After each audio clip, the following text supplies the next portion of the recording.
안녕하세요, 여러분. 오늘은 신약 성경의 5번째 책이자 복음서의 내용을 이어받아 예수 그리스도의 복음이 어떻게 예루살렘에서 시작되어 로마 제국 전체로 퍼져나갔는지 생생하게 기록한 사도행전을 함께 살펴보는 시간을 갖겠습니다. 사도행전이라는 이름 그대로 이 책은 예수님의 제자들, 즉 사도들의 행적을 중심으로 복음의 확산 과정을 기록하고 있습니다. 특히 이 책은 예수님의 승천 후 약속하신 성령의 강림으로 시작된 교회의 놀라운 성장과 박해 속에서도 굴하지 않고 복음을 전한 사도 바울의 3차례에 걸친 전도 여행을 상세하게 담고 있습니다. 사도행전은 누가복음을 기록한 누가가 집필한 책으로 누가는 왜 이토록 자세하게 복음 전파의 역사를 기록했을까요? 복음이 어떻게 예루살렘의 작은 다락방에서 시작되어 유대와 사마리아를 넘어 땅끝까지 전파될 수 있었을까요? 그리고 이 사도행전이 궁극적으로 우리에게 전하는 성령의 능력으로 복음을 전파하는 교회의 사명과 증인의 메시지는 무엇일까요? 우리는 사도행전 속에서 성령의 능력으로 충만해진 사도들의 담대한 설교와 기적, 그리고 수많은 박해와 고난 속에서도 굳건하게 믿음을 지켜낸 초대교회 성도들의 열정을 발견하게 될 것입니다. 오늘 우리는 사도행전 28장 전체를 시간 순서대로 살펴보며 성령 강림과 예루살렘 교회의 탄생, 유대와 사마리아로 확장되는 복음, 사도 바울의 3번의 전도 여행, 그리고 마지막 로마에서의 그의 활동에 이르기까지 사도행전이 전하는 복음의 확장과 증인의 메시지를 깊이 있게 묵상해 볼 것입니다. 지금부터 성령의 능력으로 역동적인 역사를 써내려간 사도들의 이야기, 사도행전의 세계로 함께 떠나보시죠. 사도행전은 총 28장으로 구성되어 있으며 예수님의 지상 명령인 사도행전 1장 8절의 말씀, 오직 성령이 너희에게 임하시면 너희가 권능을 받고 예루살렘과 온 유대와 사마리아와 땅끝까지 이르러 내 증인이 되리라 하시니라를 중심으로 복음 전파의 확장을 3단계로 기록하고 있습니다. 1점 성령 강림과 예루살렘 교회의 탄생 사도행전 1에서 7장 예수님의 승천 후 제자들은 약속하신 성령을 기다리며 기도에 힘쓰고 성령 강림을 통해 초대교회가 탄생하며 복음이 예루살렘에서 강력하게 전파되기 시작합니다. 예수님의 승천과 성령 약속. 누가는 예수님께서 승천하시기 전 사도들에게 성령을 기다리라고 명령하시고 예루살렘과 온 유대와 사마리아와 땅끝까지 복음의 증인이 될 것을 말씀하셨음을 기록합니다. 예수님께서 제자들의 눈앞에서 하늘로 올려지시고 천사들이 다시 오실 예수님을 약속합니다. 마띠아의 사도 임명과 성령 강림. 제자들은 마가의 다락방에 모여 기도에 힘쓰고 가룟 유다를 대신하여 마띠아를 12번째 사도로 임명합니다. 오순절 날 제자들이 한자리에 모였을 때 성령이 임하고 그들은 방언으로 말하기 시작합니다. 각국에서 온 사람들이 자기들의 언어로 하나님의 큰 일을 말하는 것을 듣고 놀라자 베드로가 일어나 설교합니다. 베드로는 예수님의 죽음과 부활이 구약 성경의 예언을 성취한 것이며 너희가 십자가에 못 박은 이 예수를 하나님이 주와 그리스도가 되게 하셨느니라 고 선포합니다. 이 설교를 듣고 마음에 찔린 사람들이 우리가 어찌할꼬 외치자 베드로는 너희가 회개하여 각각 예수 그리스도의 이름으로 세례를 받고 죄 사함을 받으라 그리하면 성령의 선물을 받으리니 라고 말합니다. 그날 세례를 받은 사람이 3,000명이나 더하여 초대교회가 탄생합니다. 초대교회 성도들은 사도의 가르침을 받아 서로 교제하고 떡을 떼며 오직 기도에 힘쓰며 날마다 마음을 같이하여 성전에 모이기를 힘쓰고 집에서 떡을 떼며 기쁨과 순전한 마음으로 음식을 먹고 하나님을 찬미합니다. 베드로의 담대한 증언과 사도들의 박해. 베드로와 요한이 성전 미문에 앉아있던 나면서부터 걷지 못하는 자를 예수 그리스도의 이름으로 일으킵니다. 이 사건을 보고 사람들이 놀라 모이자 베드로는 다시 한번 담대하게 설교하며 예수님을 증언합니다. 사도들이 병자를 고치고 복음을 전하자 유대 종교 지도자들은 그들을 잡아 감금하고 위협하며 예수의 이름으로 말하거나 가르치지 못하게 합니다. 하지만 사도들은 하나님 앞에서 너희의 말을 듣는 것이 하나님의 말씀을 듣는 것보다 옳은가 판단하라. 우리는 보고 들은 것을 말하지 아니할 수 없다. 고 담대하게 맞섭니다. 초대교회는 성령 충만하여 모든 물건을 서로 통용하며 가난한 사람이 없는 공동체를 이루었습니다. 베드로가 성령의 능력으로 아나니아와 삽비라의 거짓말을 폭로하여 그들이 죽음에 이르는 사건이 발생합니다. 사도들의 손을 통해 놀라운 표적과 기사가 많이 나타나고 백성들에게 칭찬을 받습니다. 집사 임명과 스데반의 순교. 교회가 커지자 구제 문제로 인해 히브리파 유대인과 헬라파 유대인 사이에 갈등이 생깁니다. 이에 사도들은 성령과 지혜가 충만하여 칭찬받는 7집사를 세웁니다. 7집사 중 한 명인 스데반이 지혜와 성령으로 충만하여 큰 표적과 기사를 행하자 유대인들이 그를 잡아가 거짓 증언으로 고소합니다. 스데반은 공회 앞에서 창세기부터 예수님에 이르기까지 이스라엘의 역사를 설교하며 그들의 완악함을 책망합니다. 설교를 듣고 격분한 유대인들이 스데반을 성 밖으로 내쫓아 돌로 칩니다. 스데반은 주 예수여 내 영혼을 받으시옵소서. 주여 이 죄를 그들에게 돌리지 마옵소서라고 기도하며 순교합니다. 이때 순교 현장에 사울이라는 청년이 서 있었습니다. 복음의 유대와 사마리아 확장 사도행전 8에서 12장. 스데반의 순교 이후 예루살렘에 큰 박해가 일어나고 이로 인해 흩어진 성도들을 통해 복음이 유대와 사마리아로 확장됩니다. 이 과정에서 사울이 회심하고 베드로의 사역이 확대됩니다.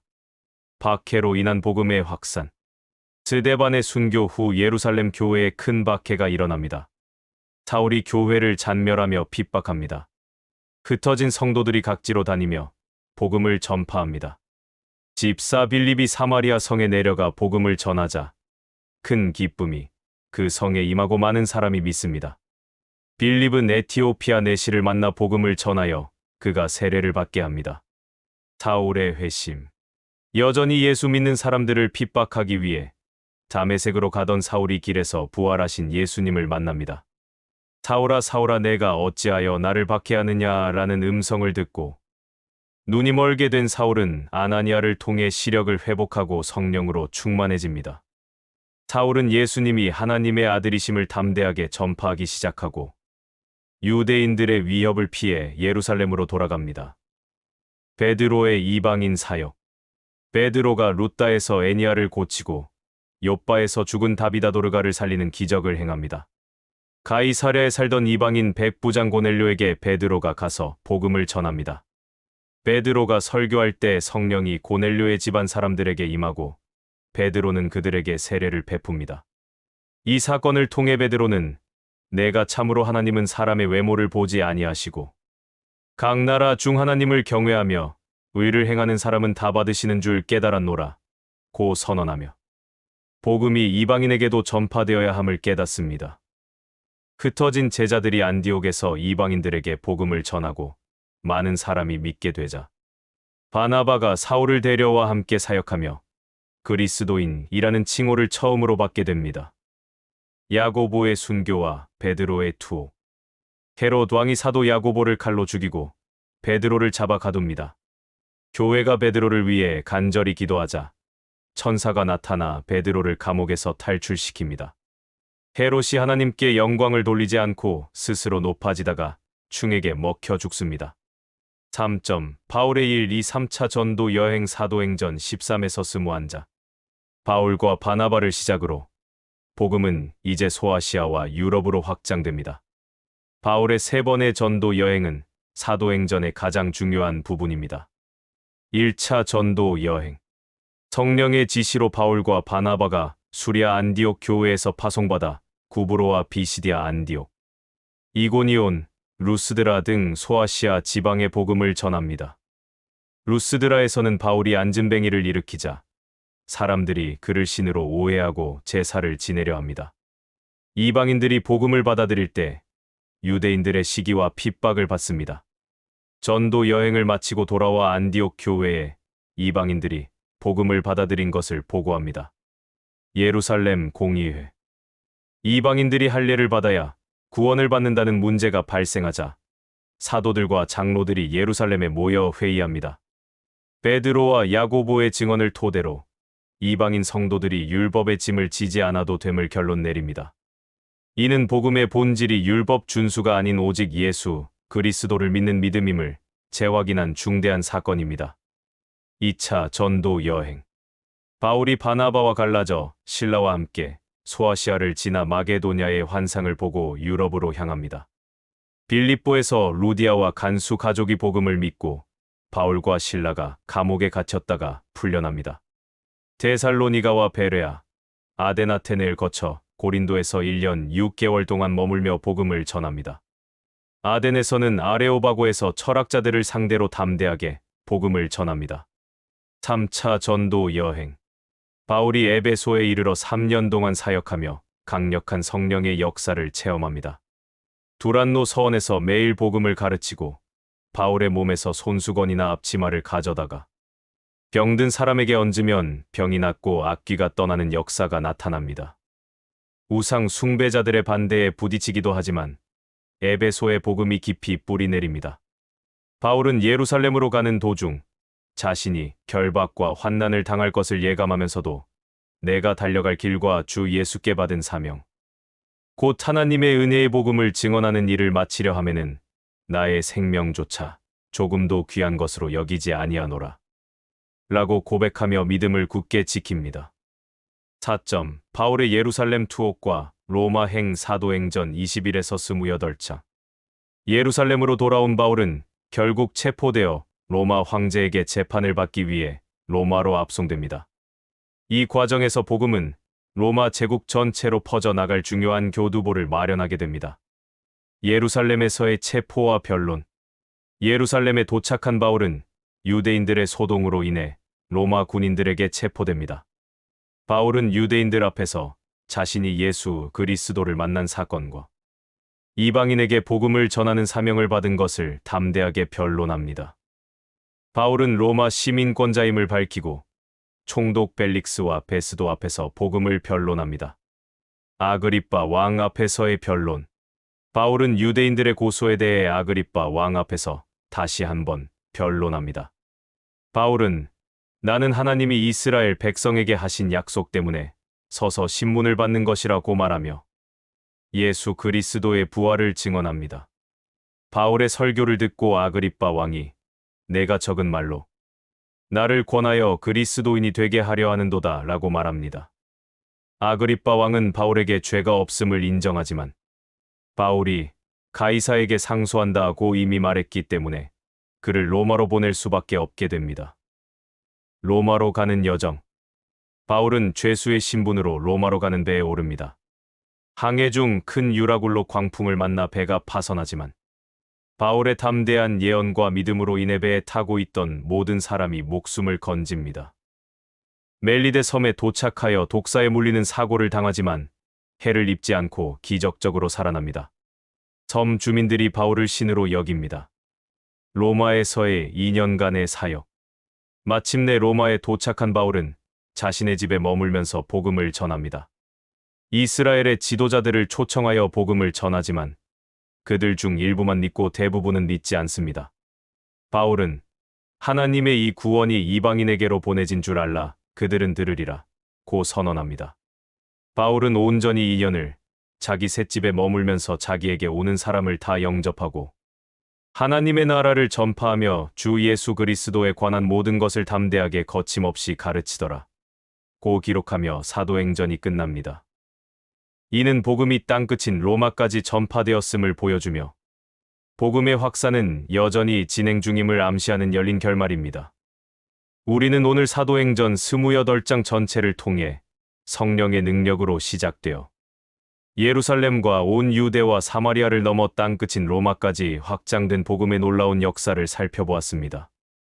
사도행전은 예수 그리스도의 복음이 한순간도 멈추지 않고 박해와 고난 속에서도 굳건하게 전파된 위대한 증인의 역사를 생생하게 기록하고 있습니다. 사도행전은 오늘날 우리에게 다음과 같은 중요한 영적 교훈을 남깁니다.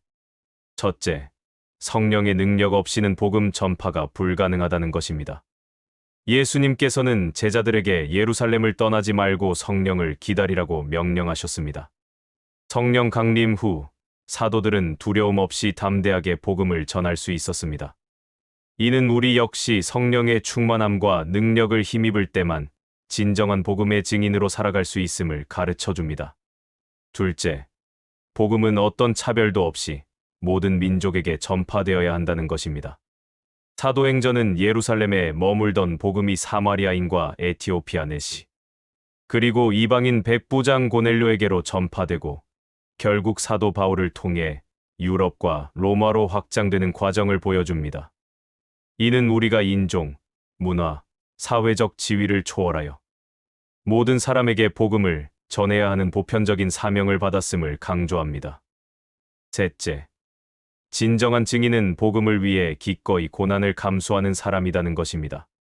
스데반의 순교와 사도 바울이 겪은 수많은 고난은 복음 전파가 결코 쉽지 않은 길임을 보여줍니다. 하지만 그들은 고난을 두려워하지 않고 오히려 기쁨으로 감당했습니다. 이는 우리 역시 복음을 위해 어떤 어려움도 감수하며 담대한 믿음으로 증인의 삶을 살아가야 할 이유가 됩니다. 넷째, 복음의 역사는 끝나지 않았으며 우리는 여전히 진행 중인 이 역사의 한 부분이라는 것입니다. 사도행전은 바울이 로마에서 복음을 거침없이 전하는 열린 결말로 끝납니다. 이는 복음 전파가 2000년 전의 이야기가 아니라 오늘날 우리를 통해 계속해서 이어져야 할 사명임을 말해줍니다. 사도행전은 오늘날 우리가 사는 시대에도 여전히 강력한 도전과 소망의 메시지를 전합니다. 성령의 능력으로 충만하여 예수 그리스도의 증인으로 살아가며 복음이 우리를 통해 또 다른 땅끝으로 전파되는 역사를 써내려 가시기를 축복합니다. 오늘 사도행전 해설이 여러분의 신앙 여정에 깊은 통찰과 감동을 주었기를 바라며 다음 시간에도 더욱 유익한 성경 이야기로 찾아뵙겠습니다. 감사합니다.